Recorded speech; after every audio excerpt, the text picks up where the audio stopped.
বৈষম্যবিরোধী ছাত্র আন্দোলনের সাথে প্রধান রাজনৈতিক দল বিএনপির এক ধরনের মুখোমুখি অবস্থান তৈরি হয়েছে। এটি কেন হলো? আর আপনারাই বা কেন একটি রাজনৈতিক দল যেটি এত বড় জুলাই আগস্ট বিপ্লবের যিনি মানে গণহত্যার দায় অভিযুক্ত তাদেরকে পুনর্বাসনের জন্য এইটি বৈষম্যবিরোধী ছাত্র আন্দোলনের মানে কথা যে পুনর্বাসনের পক্ষে আপনারা পরোক্ষভাবে কাজ করছেন? শুনতে যাই তুহিন ভাই আপনার কথা। ধন্যবাদ আপনাকে, ধন্যবাদ আমার সহ আলোচক লুৎফর রহমান। আসলে এটা মিস ইন্টারপ্রেট করা হলো। আমরা কেন ওদেরকে করতে যাব, পুনর্বাসন করতে যাব? আমরাই তো সবচেয়ে বেশি লড়াই সংগ্রাম করেছি এই পতিত স্বৈরাচারের বিরুদ্ধে, ফ্যাসিস্টের বিরুদ্ধে। আমরা গত 15.5 বছর আমরা ক্রমান্বয়ে এই সরকারের বিরুদ্ধে আন্দোলন সংগ্রাম করেছি আর কি।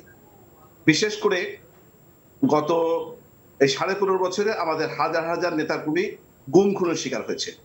আমাদের লক্ষ লক্ষ নেতাকর্মী তারা মামলার আসামি হয়ে জেলে গিয়েছে অথবা কোর্টের বারান্দা ঘুরতে হয়েছে। তো এইবারে যে কথাটি হলো, আপনারা যে আমাদের সাথে এই ছাত্র সমন্বয়কদের বা ছাত্রদের যুক্ত নেই, ছাত্ররা তো কোনো দলের না। এখানে যারা ছাত্র রয়েছে তারা সব দল, বিভিন্ন দলের সমর্থক, এমনকি ছাত্রলীগের অনেক সমর্থকরাও এখানে রয়েছে। অন্যান্য দল, আমাদের ছাত্র দলের নেতা রয়েছে। এই যে আন্দোলনটি হলো, আন্দোলনটিতে বিএনপির 442 জন নেতাকর্মী মারা গেছেন, ছাত্রদল সহ। আমি কৃষক দলের সভাপতি, ঢাকা শহরে আমার প্রায় 11 জন কৃষক দলের নেতাকর্মী তারা এই আন্দোলন সঙ্গে নিহত হয়েছেন, শাহাদাত বরণ করেছেন।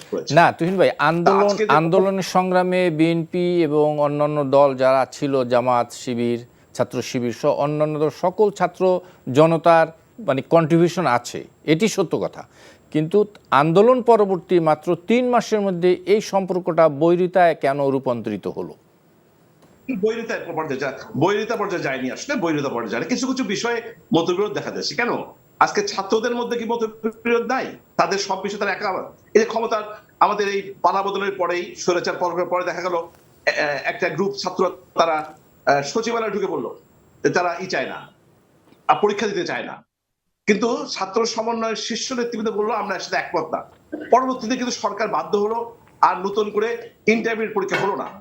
আবার কিছুদিন আগে ইন্টারমিডিয়েট পরীক্ষার রেজাল্ট বের হওয়ার পরে দেখলাম আমরা যে যারা ফেল করেছে তারা সচিবালয়ে ঢুকে পড়ে তারা তাদের অটো পাস করে দিতে হবে।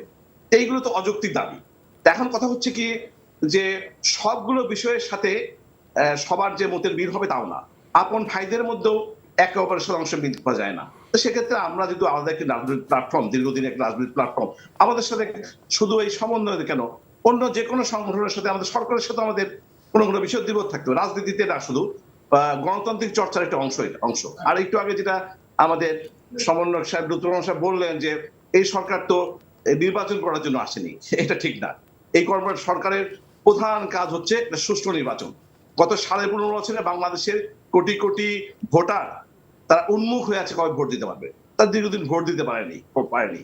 তার প্রধান কাজই তো এদের হচ্ছে ভোট দেওয়া। হ্যাঁ, ভোট দিতে গিয়ে গত স্বৈরাচারী সরকার, ফ্যাসিস্ট সরকার যে ভুলগুলো করেছে, সেই ভুল থেকে শিক্ষা নিয়ে কিভাবে আমরা সংস্কার করলে আমাদের আগামী নির্বাচন সুষ্ঠু, অবাধ, নিরপেক্ষ করা যায়, সেই বিষয়ে তারা সংস্কার করবে। এ ব্যাপারে আমাদের তো একমত না, আমরা তো একমত।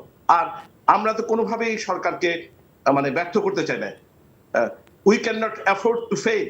আমরা কোনোভাবেই সরকারের ব্যর্থতা চাই না, কারণ এই সরকার আসতে গিয়ে সবচেয়ে বেশি ক্ষতিগ্রস্ত হয়েছি আমরা বিএনপি নেতাকর্মীরা। সুতরাং আমাদের সাথে এই ছাত্র সমন্বয়কদের কিংবা তাদের নেতৃত্বের সাথে কোনো দ্বন্দ্ব নেই। ওনারা কোনো কিছু বলছে, কোনো একমত হচ্ছি, আমরা যেটা বলছি ওনারা একমত হচ্ছেন না। এটা গণতান্ত্রিক চর্চা। এটা নিয়ে কোনো ভুল বোঝাবুঝি অবকাশ আছে বলে মনে হয় না।